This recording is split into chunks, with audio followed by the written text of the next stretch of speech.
comprensión de esta exposición de cosas chilenas es absolutamente indispensable justamente ver ese conjunto de pinturas. Empezando, diría yo, por la pintura que está en la escalera. ¿Por qué? Porque es en este espacio en donde precisamente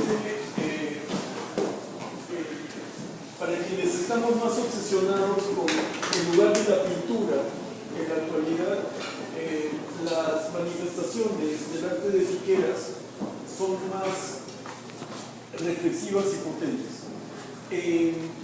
Los planteamientos de la sala del primer piso, de la gran sala de la galería, son planteamientos que generan toda clase de desafíos a la aproximación crítica al trabajo. ¿Por qué? Porque, entre otras cosas, hablan de algo que uno intuye como aquel aspecto que Leonardo da Vinci describía como el aspecto mental de la pintura. Hay ciertamente dentro del arte de Piqueras una muy marcada pauta de pensamiento sobre el acto pictórico. Y creo que en todos los cuadros de la primera sala y de la sala más pequeña abajo, eso está muy patente. Aquí, sin embargo, es donde uno entiende la tensión del hallarse y perderse dentro de la textualidad. Y quisiera justamente señalar que en estos cuadros hay instancias, hay momentos en que uno pareciera ver la manera en que la mano del artista entra en el pigmento y contribuye a extenderlo sobre la tela. Es decir, no solamente la mano, sino toda clase de implementos, como por ejemplo este cuadro de aquí, en donde ciertamente hay algo que parece ser un peine utilizado para arrastrar pigmento o de todas maneras algo que tiene una capacidad de incidir o de rayar la superficie del pigmento que acaba de ser puesto. Acá lo complejo de la situación está en que mientras que en la sala del primer piso la geometría coexiste de una manera que podríamos describir como compensatoria con la gestualidad, aquí la tensión entre geometría y gestualidad se convierte en algo que deberíamos describir como agónico. Agónico en el sentido de la competencia de la vida. Es una particular utilización de justamente una palabra que proviene del griego, en donde agón se refiere a una contienda, a una competencia. En ese sentido, entonces, por ejemplo, en este cuadro, en donde es increíblemente fuerte esa presencia de algo que ha arañado el pigmento, al mismo tiempo están estas líneas que entran diagonalmente hacia el centro de la pintura sin señalarlo, sin ubicarlo, perdiéndolo cada una de ellas en lo que se refiere a su dirección. Es decir, uno siente que hay algo en el corazón de la pintura, pero las líneas no lo están señalando. Las líneas parecieran rozarlo de la manera en que nosotros con nuestros ojos rozamos esa tensión creada. El cuadro que está en la escalera es probablemente uno de los cuadros en donde la pintura, el acto pictórico de Siqueiros da la impresión de ser lo más desmañado que uno podría descubrir. Y es algo que resulta realmente sorprendente. ¿Por qué? Porque si hay un artista cuya precisión en el gesto, cuyo manejo del azar controlado pareciera ser pleno, es Siqueiros. Sin embargo, el cuadro que está colgado en la escalera tiene en su centro mismo una gestualidad que es probablemente aquella que nos recuerda la gestualidad gestualidad más primigenia, que es posiblemente la de los dedos de un niño en el pigmento. Esa gestualidad justamente habla de algo que está muy presente en la obra del artista y que es la inocencia, pero se trata justamente de la inocencia con la que uno entra cargado de años y de experiencia dentro de la oscuridad de la pintura. Es esa oscuridad de la que yo les decía que tiene esas instancias luminosas que solamente el tiempo descubre al artista. En esta misma sala, por ejemplo, el cuadro del fondo, que es un cuadro que el artista ha titulado Acochando, es un cuadro que tiene una presencia delicadísima en lo que se refiere al tratamiento pictórico. Aquí no podrían ser más imperceptibles los movimientos de capas evanescentes de pintura que inducen justamente a casi un estado hipnótico dentro del cual las formas de escuadra blancas y las líneas negras verticales y horizontales justamente parecieran acentuar una suerte de acompasamiento de índole rítmico con una suavidad que resulta casi impensable si uno piensa que es parte de la misma propuesta que ha generado una obra como la de acá. Hay allí lo que podríamos llamar una situación en la que la pintura pareciera casi como que adherirse del espacio exterior a la superficie de la tela en movimientos que parecieran ser de sedimentación. La sedimentación, por lo tanto, es una dinámica nueva que solamente existe en esta sala para la exposición que estamos viendo. Y esa misma sedimentación es algo que nos hace recordar el decantamiento del que yo les hablaba. Hay una situación en la que los acentos geométricos pueden ser absolutamente mínimos. Aquí las formas blancas de escuadra casi desaparecen en la pintura, pero en esa situación evanescente está precisamente su carácter ordenador. Aquí no estamos hablando para nada de lo dionisíaco y de lo apolíneo. Estamos hablando de otro tipo de situación en donde aquello que pareciera ser impensable de reconciliar resulta reconciliado de una manera inestable, como les decía abajo, pero resulta reconciliado en una suerte de justicia poética del arte de la pintura. El otro cuadro que me parece muy importante señalarles es el cuadro a mi derecha.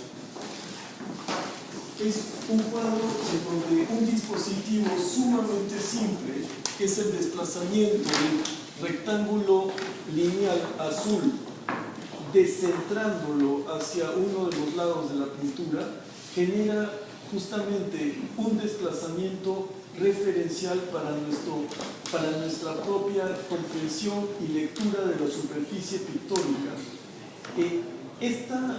Este descentramiento es tan fuerte que ocurre que las manchas que nosotros percibimos dentro del rectángulo azul parecieran tener un absoluto rol protagónico dentro de su característica informe en la superficie de la tela. Pero la tela sin el rectángulo azul es precisamente una tela en donde cada punto de la superficie tiene lo que podríamos describir una importancia equivalente.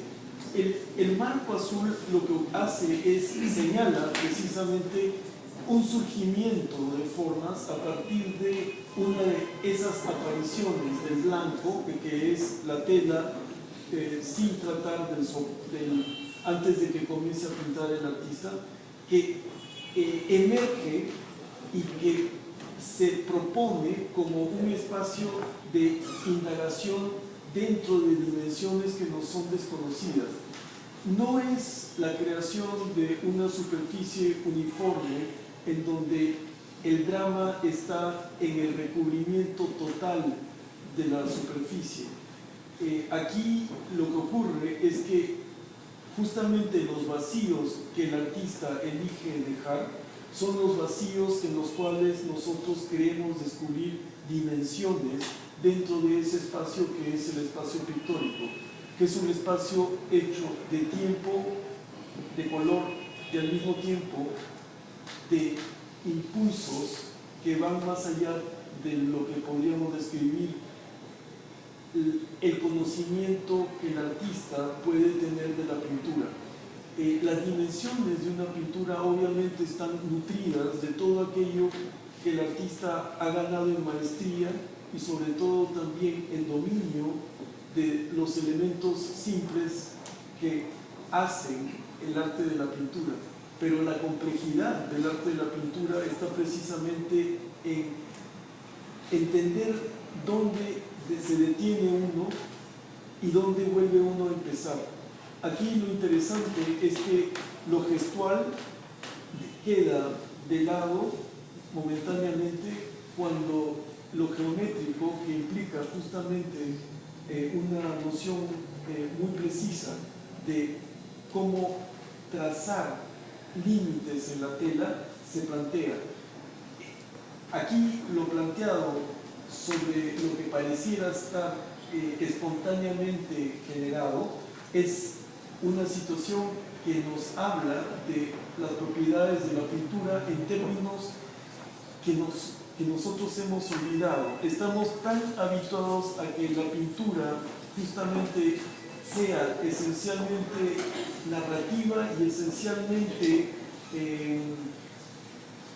definitoria de situaciones perfectamente reconocibles en su cotidianidad, que hemos perdido por completo la vista, hemos perdido por completo de vista aquello que la pintura siempre ha aportado a la vida del individuo, y ese aspecto es muy concretamente el misterio de la existencia. Hay una muy fuerte voluntad local precisamente por hacer que la pintura sea mero entretenimiento, y si no es mero entretenimiento es espectáculo, porque las dimensiones que se eligen para pintar son dimensiones que tienden a ser espectaculares. Aquí la situación es una en donde los formatos tienen aquello que les es absolutamente indispensable para ser en el mundo, pero no se trata de grandes declaraciones de lo que podríamos llamar autoimportancia, sino más bien son instancias en que la pintura pide para sí misma aquello que requiere mínimamente para ser obra mayor. Y creo que para terminar, lo que quisiera es invitarles a ver las pinturas que tengo frente a mí. La pintura en donde Figueras ha planteado un finísimo círculo rojo, y la pintura en la que una vez más aparece linealmente un cuadrado de color rojo incandescente.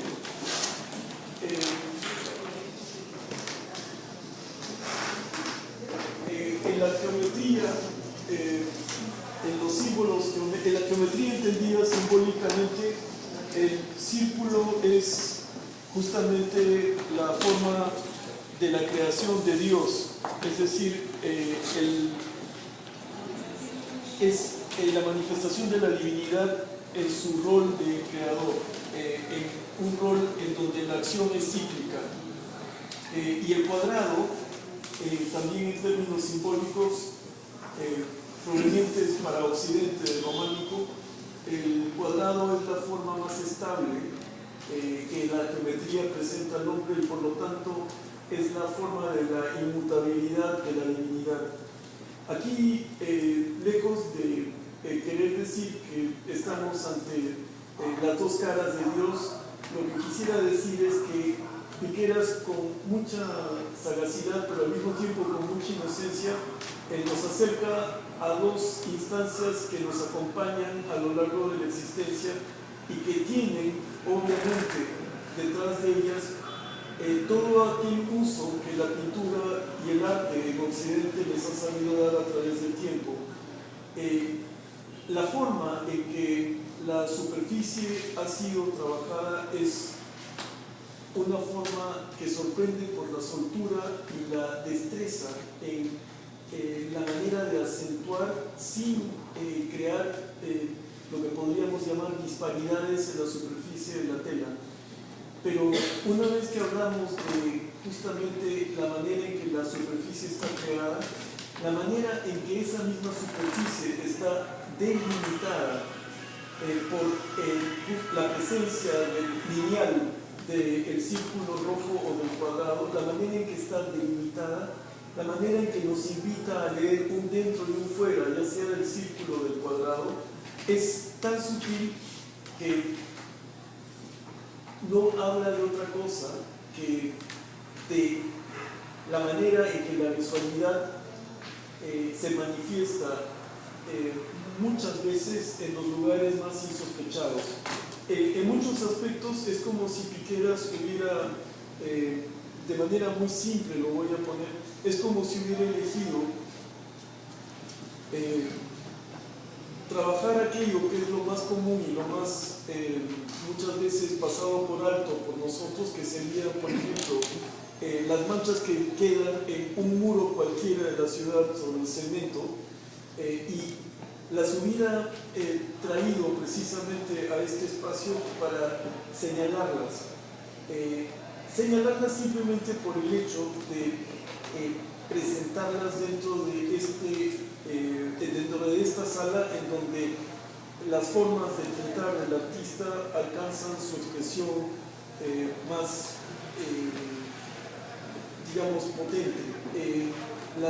Aquí en este caso, estas dos telas que de por sí hablan de impulsos mínimos, de movimientos que son nerviosos y al mismo tiempo sueltos, combinan justamente serenidad en lo lineal con agitación acesante, diría yo, en la superficie de la tela, y en el encuentro de linealidad y de agitación es donde surge la verdadera piel del cuadro.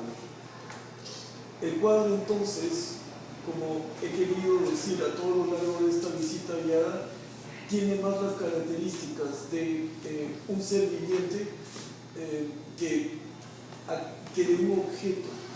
Y creo que justamente en nuestra manera de ver en Lima la pintura, estamos acostumbrados a descubrir objetos pintados en vez de pintura.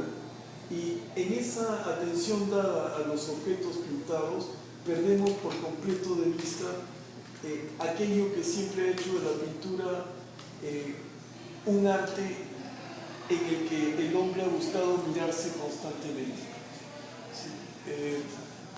Yo quisiera aquí sobre todo saludar la presencia de Jorge Piqueras y agradecerle por soportar estoicamente un discurso sobre su pintura. Estoy completamente convencido que muy probablemente hayas pensado a todo lo largo de esto que es un asunto completamente lateral al arte pictórico, y es verdad, las palabras son completamente ajenas a la pintura y sin embargo solo tenemos las palabras para hablar de ella. Sí, muchas gracias y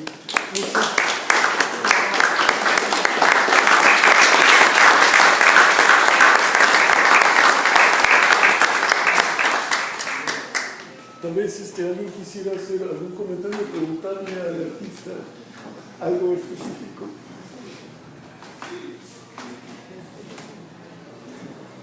Yo quisiera hacer un comentario.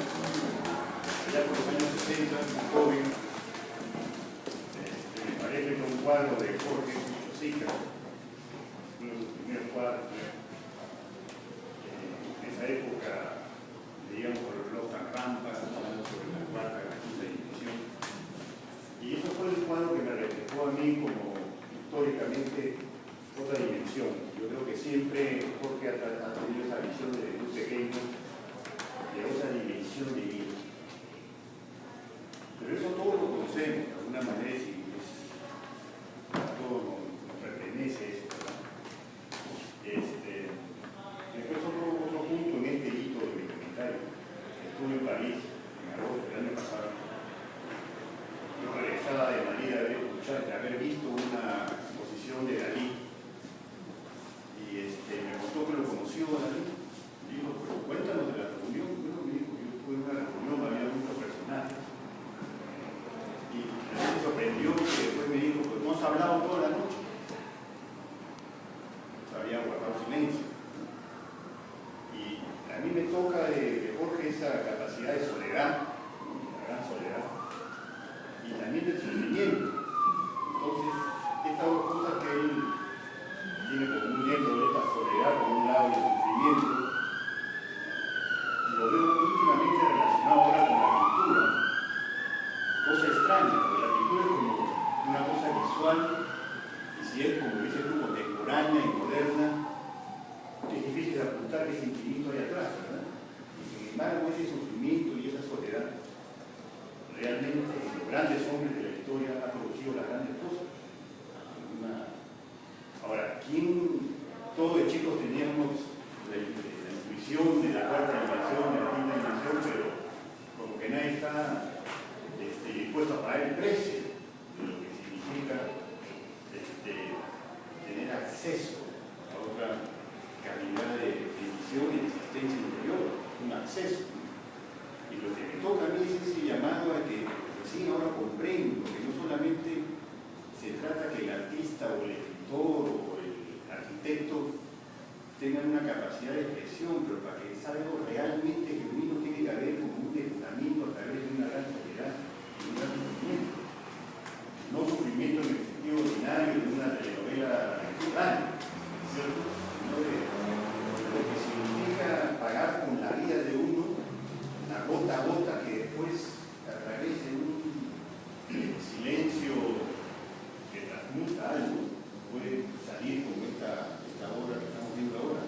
Y lo sentí cuando vi la vi, ¿no? Sentí, me pegó esa cosa tuya de realmente esto que ya salió. Sentimientos salidos, pero expresados, y a todos nos ayuda realmente poner esas expresiones. De lo contrario es muy difícil. Buscamos una vida como la tuya para que la pueda expresar. Gracias.